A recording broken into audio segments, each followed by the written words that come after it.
the invisible professional. They saw the clipboard, the civilian badge, the dark hair pulled back in a simple ponytail. Just another contractor, they thought, someone hired to inspect wiring or review logistics reports. She moved through the base entrance quietly, her slight limp barely noticeable, her eyes scanning the checkpoint with the calm precision of someone who'd done this 1,000 times before. But what the young guards didn't know, what they couldn't possibly know, was that 15 years ago, she'd helped design the very security protocols they now enforced, and her call sign wasn't in any manual they'd ever read. The morning sun hung low over Fort Liberty, casting long shadows across the main security checkpoint. The air smelled of diesel fuel and fresh asphalt, the kind of scent that clung to every military installation across the country. Cars lined up in neat rows, their occupants waiting patiently for clearance. At the visitor's gate, a woman in her early 40s stood with a leather portfolio tucked under one arm. Maya Torres had been through this checkpoint dozens of times over the past 3 months. Each visit felt the same questions, the same skeptical looks, the same subtle dismissal that came with being a civilian in a world that valued uniforms above all else. She didn't mind. Not really. She'd learned long ago that some battles weren't worth fighting. The young guard at the window couldn't have been more than 22. His uniform was crisp, his posture rigid, his face carrying that particular blend of authority and inexperience that marked fresh soldiers. He glanced at her ID badge without really seeing it. "Purpose of visit?" he asked, his tone flat. "Security systems audit," Maya replied quietly. "I have an appointment with the base operations officer at 0900. The guard typed something into his computer, his expression unchanging. Behind him, another soldier leaned against the booth, scrolling through his phone. Neither of them looked at her with any real attention. To them, she was just another name on a list, another contractor passing through. "You'll need to wait," the guard said. "We're running behind this morning." Maya nodded. She'd expected this. She always expected this. She stepped aside, allowing the next vehicle to pull forward. Through the checkpoint window, she could see other contractors being processed quickly, their badges scanned and approved within minutes. But she'd learned that being a woman of a certain age came with its own form of invisibility. People saw what they wanted to see. 20 minutes passed, then 30. The sun climbed higher, and the air grew warmer. Maya stood near the visitor's shelter. Her weight shifted slightly to favor her good leg. The old injury didn't bother her much anymore, just a dull ache that flared up when she stood too long. A reminder of a different life. Other contractors came and went. A man in his 40s with a briefcase was cleared in 5 minutes. A younger woman with a laptop bag passed through without question. But when Maya approached the window again, the same guard barely glanced up. "Still processing," he said before she could speak. "I understand," Maya replied. "But my appointment is in 15 minutes. Is there any way to expedite?" "Ma'am, everyone here has appointments." His tone carried a trace of irritation now. "You'll have to wait your turn like everyone else."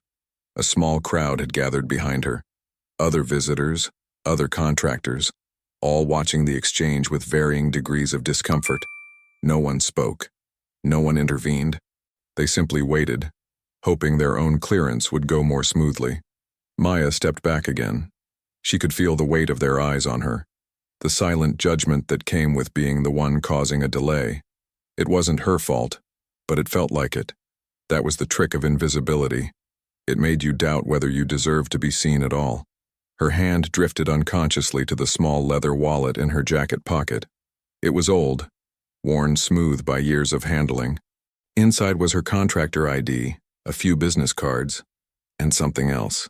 Something she rarely looked at anymore. Her fingers traced the edge of the worn fabric patch tucked into the inner fold. The guard's voice cut through her thoughts.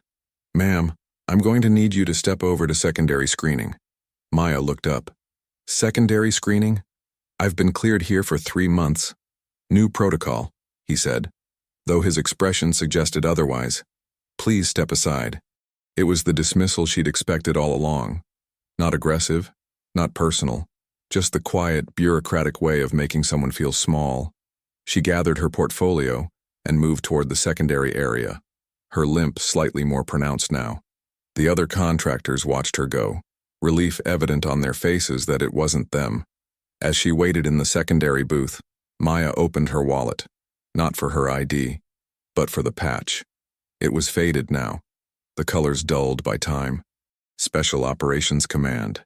The insignia was barely visible, the stitching frayed at the edges. Beneath it, folded carefully, was a letter on Official Department of Defense letterhead. The signature at the bottom belonged to a Secretary of Defense who'd been out of office for over a decade. She ran her thumb across the patch, feeling the texture of the fabric, and just like that, the checkpoint disappeared. The sterile smell of the security booth faded, replaced by the thick, dusty air of a desert night. The fluorescent lights dissolved into darkness punctuated by distant explosions. The impatient voices of the guards became the crackling static of a radio frequency that wouldn't hold. And Maya Torres, civilian contractor, age 42, became Lieutenant Maya Torres, Special Operations Communications Officer, age 27, standing in a reinforced bunker that was about to be overrun. March 2009. Iraq. The air was thick with smoke and the acrid smell of burning fuel. Somewhere in the distance, small arms fire echoed across the compound.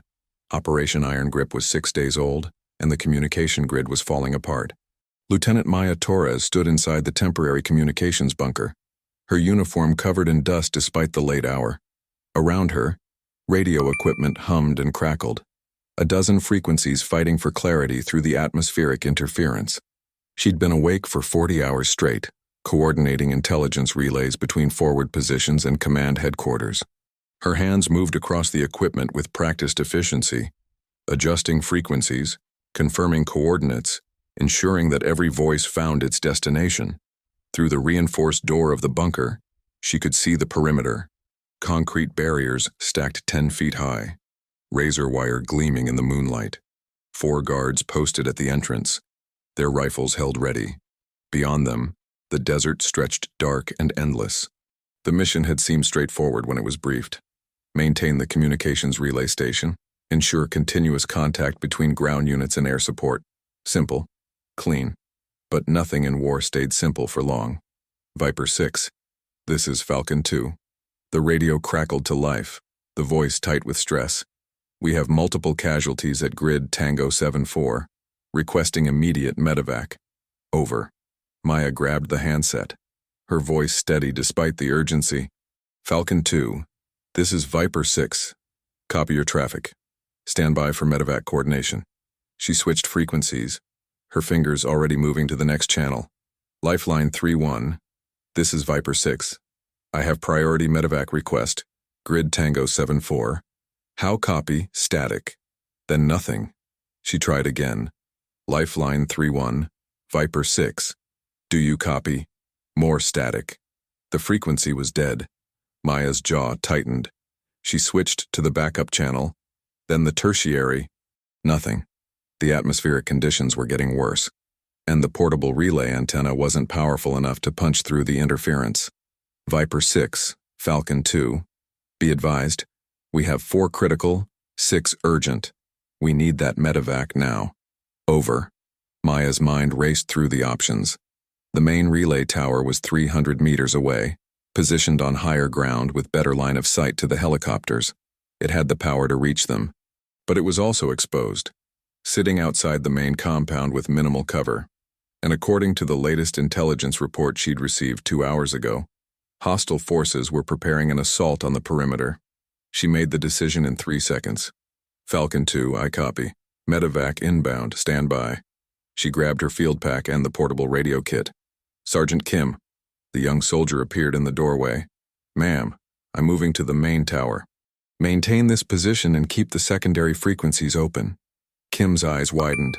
Ma'am, we just got reports of enemy movement near that sector. I know, Maya said, already moving past her.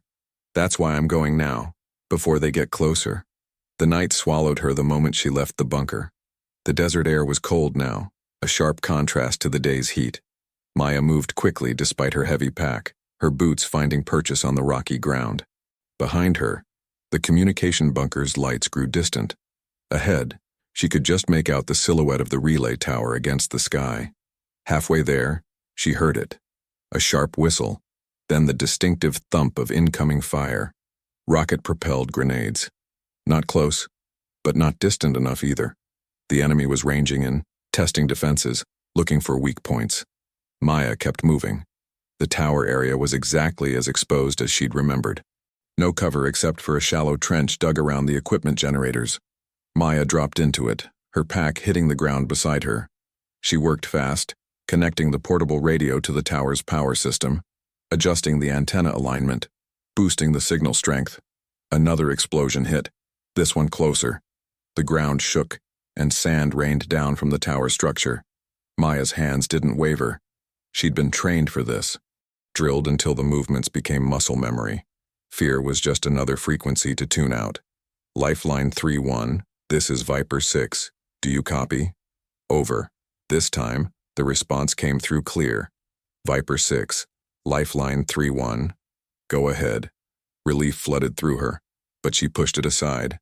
There was no time. Lifeline 3-1, I have priority medevac at grid Tango 7-4. 4 critical, 6 urgent, coordinates to follow. She read off the numbers, her voice calm and precise.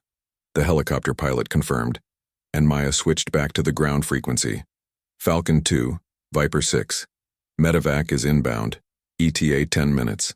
Mark your position with infrared strobe. Acknowledge. Viper 6, Falcon 2, copy all, infrared strobe deployed. You're saving lives out here, ma'am. Maya allowed herself one breath, one moment of relief. Then the world exploded. The RPG hit 40 feet away, close enough that the blast wave knocked her flat against the trench wall. Her ears rang, her vision blurred. She tasted blood and sand. For several seconds, she couldn't move, couldn't think. Then training took over again. She forced herself up onto her elbows, checking her body for injuries. Her leg burned, a sharp, stabbing pain that made her gasp. She looked down and saw the dark stain spreading across her left thigh. Shrapnel. The radio was still on, still transmitting. She could hear voices calling her call sign, asking for confirmation, asking if she was there. Maya dragged herself forward, ignoring the pain, ignoring the blood. Her hand found the handset. All stations, Viper 6. I'm still operational. Continue mission. More explosions followed, walking across the area in a pattern that told her the enemy had found their range. She had maybe 90 seconds before they bracketed her position, but the medevac was still inbound. The wounded soldiers were still waiting. She couldn't leave. Maya stayed on the radio, coordinating the helicopter's approach, guiding them through the hostile airspace, confirming the landing zone was secure. Her leg throbbed with each heartbeat, and she could feel herself getting weaker, but her voice never wavered. Lifeline 3-1. You are clear for approach. Falcon has your position marked. Copy, Viper 6. We have visual. Coming in now. Through the darkness, Maya could see the helicopter's lights descending. She heard the change in radio traffic as the wounded were loaded aboard. 4 critical, 6 urgent, 10 soldiers who would live because she'd stayed. Lifeline 3-1 is lifting off, package secure. Hell of a job tonight. Viper 6. Maya let the handset fall from her grip. The adrenaline was fading now, replaced by a cold, creeping exhaustion. She tried to stand, but her leg wouldn't hold her weight. She collapsed back into the trench, her hand pressed against the wound. Footsteps approached through the darkness. American voices calling her rank. Medics. They found her there, still conscious, still alert. As they worked to stabilize her leg, one of them noticed the radio setup. Ma'am, you stayed here. Under fire. Maya nodded, her voice barely above a whisper. Had to. The wounded needed that medevac. The medic shook his head in disbelief. He reached into his own pack and pulled out a patch, the kind soldiers carried to mark friendly positions. Special Operations Command. He pressed it into her hand. You earned this tonight, Lieutenant. Don't let anyone tell you different. 4 weeks later, in a hospital in Germany, Maya received the official commendation. The letter was signed by the Secretary of Defense himself. It spoke of valor and dedication, of selfless service under extreme conditions. But what Maya remembered most was the number, 31. That's how many soldiers had been evacuated from various positions that night using the coordinates she'd relayed. 31 men and women who went home because she'd refused to abandon her post. The injury ended her active duty career. The shrapnel had severed a nerve, leaving her with a permanent limp and chronic pain. She was medically discharged with honors, and the special operations patch went into her wallet alongside the commendation letter. She promised herself that night, lying in the hospital bed, that she would never let another soldier's voice go unheard, that if she couldn't serve in uniform anymore, she'd find another way to serve. 15 years later, standing in a security line at Fort Liberty, watching young soldiers dismiss her as just another contractor, that promise felt heavier than it ever had. She'd kept it. She'd spent over a decade designing communication systems, improving security protocols, ensuring that the next generation of soldiers had better equipment than she'd had. But somewhere along the way, the people she'd done it for had forgotten she existed. The memory faded slowly, the desert cold giving way to the air-conditioned chill of the security checkpoint. Maya blinked, her hand still resting on the worn patch in her wallet. Her leg ached with the old, familiar pain. She was back in the present, back in the secondary screening area, back to being invisible. But through the window, she saw something that made her breath catch.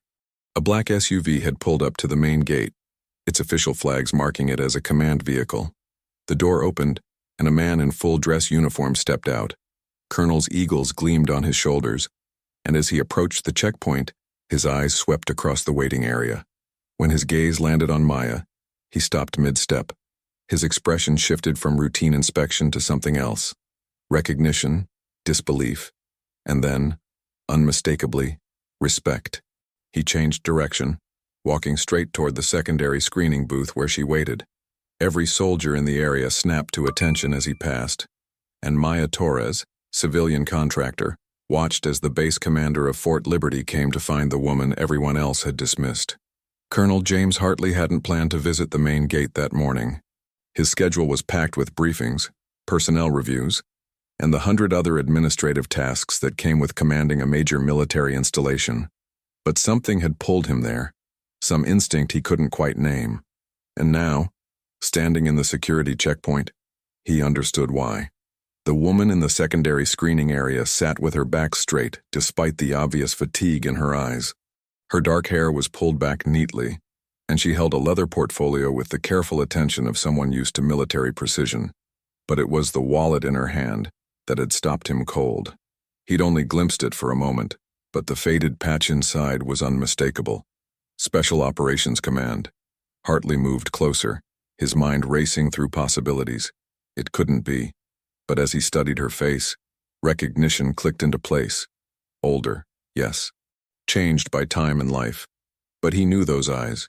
He'd seen them before years ago, during a classified briefing about communication systems that had saved countless lives in Iraq. He approached the secondary booth, and every guard in the area came to attention. He waved them at ease, his focus entirely on the woman before him.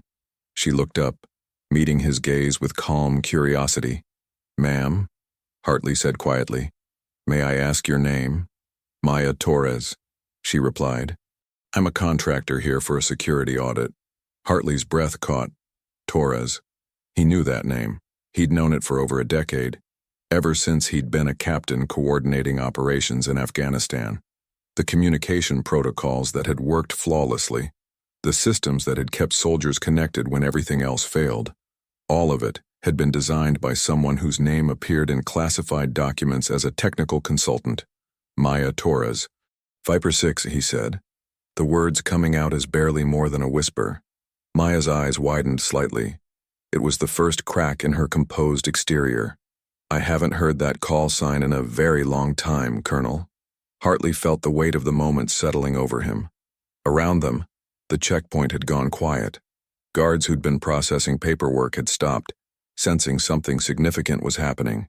The young soldier who'd dismissed Maya earlier watched with growing confusion. "Ma'am," Hartley said, his voice stronger now. "In 2011, I was a captain coordinating multi-unit operations outside Kandahar. The communication systems we relied on, the protocols that kept our people connected and alive, they were designed by a civilian consultant, someone who'd been a special operations officer before that, someone who understood how soldiers think, how they move, What they need when everything goes wrong. Maya's expression didn't change, but Hartley saw her hand tighten slightly on the wallet. I read your file later, he continued. Or at least, the parts that weren't classified. Operation Iron Grip, Iraq.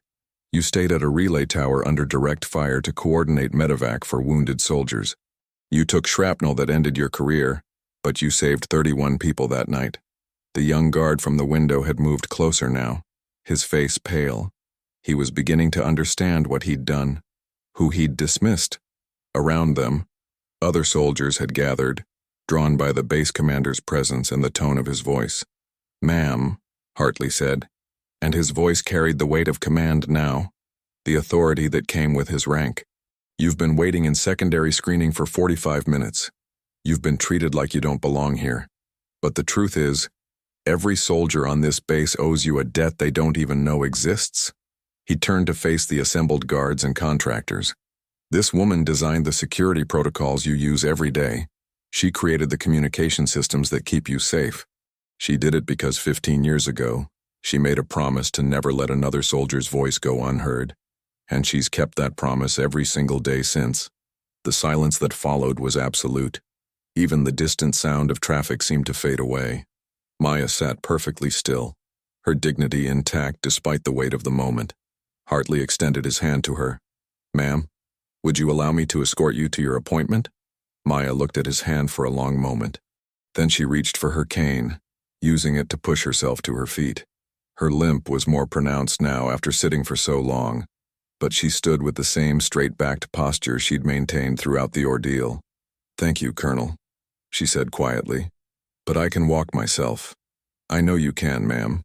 Hartley's hand remained extended. "But it would be my honor." Something passed across Maya's face then. Not pride or satisfaction, but something deeper. A kind of tired relief. The relief of finally being seen after years of invisibility. She took his hand, not for support, but in acceptance of the recognition being offered. Hartley turned to the young guard at the window. The soldier stood rigid, his face a mask of shame and regret. "Private," Hartley said, his tone measured but firm. "What's your name?" "Private First Class Chen, sir." "Private Chen, you made a mistake today. You saw a civilian contractor and made assumptions. You saw someone who didn't fit your image of what a soldier looks like, and you treated her accordingly." Chen swallowed hard. "Sir, Hartley held up a hand. "I'm not finished. That mistake is understandable. You're young, you're new to this. But it's also inexcusable, because the military isn't just about the people in uniform right now. It's about everyone who's ever worn it, everyone who's ever served. They carried the weight so you could stand here today." He gestured to Maya. "This woman bled for you. She sacrificed her career for you. And she spent the last 15 years working to make sure you have better equipment, better protocols, better chances of coming home than she had. The least you can do is treat her with the respect she's earned." "Yes, sir," Chen said, his voice thick. "Ma'am, I apologize. I was wrong." Maya nodded once. "Apology accepted. Private. Just remember this the next time someone doesn't look the way you expect." Hartley offered Maya his arm, and together they walked toward the checkpoint exit. As they passed, every soldier in the area came to attention. It wasn't ordered. It wasn't rehearsed. It was the instinctive response of people who finally understood what they were in the presence of. At the main gate, Hartley paused. "Ma'am, I need to ask. Why didn't you say something? Why didn't you tell them who you were?" Maya looked out across the base and at the buildings and vehicles and soldiers going about their daily routines. "Because I shouldn't have to, Colonel. Service shouldn't require explanation, and dignity shouldn't depend on recognition." Hartley felt the truth of those words settle into him. She was right. She'd always been right. "But," Maya continued, a faint smile touching her lips, "I appreciate you saying something anyway." They continued toward the base operations building, the morning sun climbing higher in the clear North Carolina sky. Behind them, at the checkpoint, Private Chen stood at attention long after they'd gone, his hand still raised in a salute he couldn't quite bring himself to lower. And in the secondary screening booth, forgotten on the bench where Maya had sat, lay a worn leather wallet. Inside it, A faded special operations patch and a commendation letter waited to be retrieved. But their purpose had already been served. The past had spoken to the present, and for one morning at least, the invisible had been seen. Colonel Hartley's office was nothing like Maya had imagined. She'd expected the usual trappings of command: flags, commendations, photographs of handshakes with important officials. Instead, she found a surprisingly modest space with worn furniture and walls lined with bookshelves, military history mostly, but also technical manuals and strategic planning documents. "Coffee?" Hartley asked, moving toward a small machine in the corner. "Please," Maya said, settling into the chair across from his desk. Her leg ached from the walk, but she wouldn't show it. He poured 2 cups and handed her one, then sat down with a heaviness that suggested he carried his own weight of years and memories. "I owe you an apology, ma'am. That should never have happened at the gate." Maya sipped her coffee. It was strong and bitter. Exactly how she liked it. "You're not responsible for every soldier under your command, Colonel. They're young. They don't know what they don't know." "That's exactly the problem," Hartley said. "They don't know. And they should." He leaned forward, his hands clasped on the desk. "How many contractors come through here every week who served? How many civilians walking these grounds bled for this country? We've created a culture where the uniform is everything, and the moment you take it off, you become invisible." Maya had thought about this many times over the years. It's not malicious. People just don't think about it. Then we need to make them think about it. Hartley pulled a notebook from his desk drawer, flipping through pages of handwritten notes. "I've been working on a new training protocol, something that goes beyond the standard respect and courtesy briefings. I want every soldier who processes through this base to understand the history of service, the continuum of sacrifice." He looked up at her. "I'd like your help developing it." Maya felt something stir in her chest. Not pride, exactly. More like purpose. "What did you have in mind?" "Call it the Viper Protocol," Hartley said. "After your call sign. A mandatory training program for all security personnel, all gate guards, anyone who interacts with civilians on base. They'll learn about veterans who continue to serve in different capacities, about the people who designed the systems they use, who built the infrastructure they depend on, who carry the institutional knowledge that keeps this place running." He paused, choosing his words carefully. "And I want them to learn your story specifically, not to embarrass you or put you on a pedestal, but because it illustrates something important. You didn't stop serving when you left uniform. You found a different way to keep your promise." Maya set down her coffee cup, her fingers tracing the rim. "That's a generous offer, Colonel, but I'm not sure I want to be the face of this." "I understand," Hartley said, "and I won't push. But consider this. Right now, at this very moment, there are probably a dozen contractors on this base who served. Some of them are struggling with the transition, with feeling like their service doesn't matter anymore, with being treated as if they're less than they were. If they knew your story, if they saw that someone who sacrificed as much as you did found a way forward, it might help." Maya thought about the young woman she'd seen at the checkpoint that morning. Another contractor who'd been processed quickly and efficiently. She'd been wearing a small combat infantry badge on her bag. A veteran. Had anyone noticed? Had anyone thanked her? "All right," Maya said quietly. "I'll help. But on one condition. Name it. This isn't about me. It's about all of us. Every veteran who's trying to find their place in a world that doesn't quite know what to do with them. If we're going to do this, we do it right." Hartley smiled, and Maya saw the young captain he must have been, the one who'd trusted systems designed by people he'd never met. Agreed. They spent the next 2 hours outlining the protocol. Maya shared stories not just from her own experience but from other veterans she'd worked with over the years. The former explosive ordnance disposal technician who now designed safety systems, the retired intelligence analyst who consulted on cybersecurity, the medic who worked as a hospital administrator, all of them serving still, just in different ways.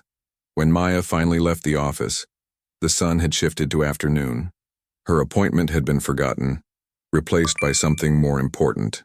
Hartley walked her to her car, and at the door, he came to attention and rendered a slow, deliberate salute. "Thank you, ma'am, for your service. All of it." Maya returned the salute, something she hadn't done in 15 years. The gesture felt right, complete. 3 months later, The Viper Protocol was officially implemented at Fort Liberty. Every soldier assigned to security duties, every guard processing people through the gates, attended a half-day training session.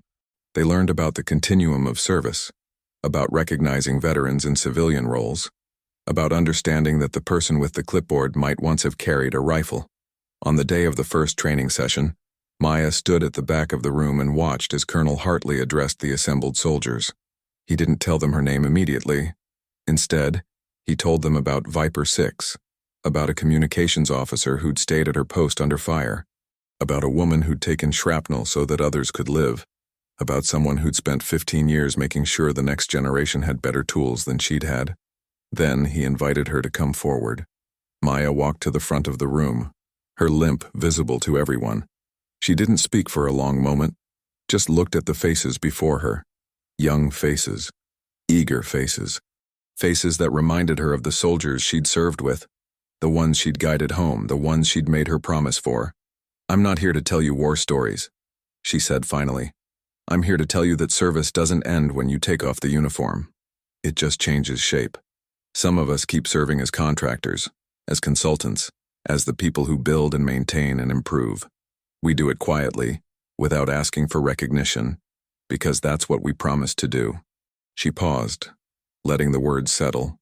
"But I'm also here to tell you that every person who comes through your checkpoint deserves respect, not because of what they might have done, but because of who they are. And if they happen to be a veteran, if they happen to have served, then that respect is owed twice over." One of the young soldiers raised his hand. "Ma'am, how do we know? How do we recognize them if they don't tell us?" Maya smiled. "You can't always know. But you can always treat people with dignity.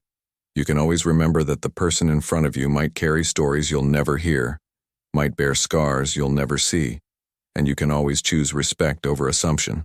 After the training session ended, several soldiers approached her. They thanked her for her service. They asked questions about communication systems and security protocols. And one young private, his face earnest and sincere, said, "Ma'am, I was at the gate that day. When you came through, I'm sorry." Maya recognized him. "Private Chen, you already apologized," she said gently. "And you're here learning. That's what matters." "Still," he said, "I wanted you to know. I won't make that mistake again." "Good," Maya replied, "because the next veteran you meet might not have a colonel to speak up for them. They'll just have you." 6 months after that, Maya received a call from Hartley. The Viper Protocol was being adopted at 3 more bases. The Department of Defense had taken notice, and there was talk of making it a standard training requirement across all installations. Did she have time to help develop the curriculum? Maya looked at her calendar, at the audit schedules and consulting contracts that filled her days. Then she thought about Private Chen, about the young soldiers who were learning to see beyond the uniform, about all the veterans who would pass through those gates and finally be recognized. "Yes," she told Hartley, "I have time." On a cool spring morning a year later, Maya drove through the main gate at Fort Liberty. The same checkpoint, the same security booth. But the soldier processing her ID looked at her with clear, attentive eyes. "Ms. Torres," he said, checking his computer. "Security audit, meeting with base operations at 0900. You're cleared to proceed." He handed back her badge. "And ma'am, thank you for your service." Maya nodded, accepting the words with the quiet dignity she'd carried all her life. "Thank you for yours." As she drove onto the base, she passed the building where the Viper Protocol training sessions were held. A new class was gathering outside, young soldiers preparing to learn about the continuum of service, about the invisible veterans who walked among them, about respect and recognition and remembering. Maya's wallet sat in her jacket pocket, the worn leather soft against her side. Inside it, the Special Operations patch and commendation letter remained, faded but present, proof of what she'd been, evidence of what she'd done. But more than that, a reminder of the promise she'd made and kept. She pulled into the parking lot at base operations, turned off the engine, and sat for a moment in the quiet. Her leg ached, as it always did. The years had marked her as they marked everyone, but she was here, still serving, still making sure soldiers had what they needed to come home. And now, finally, They saw her doing it.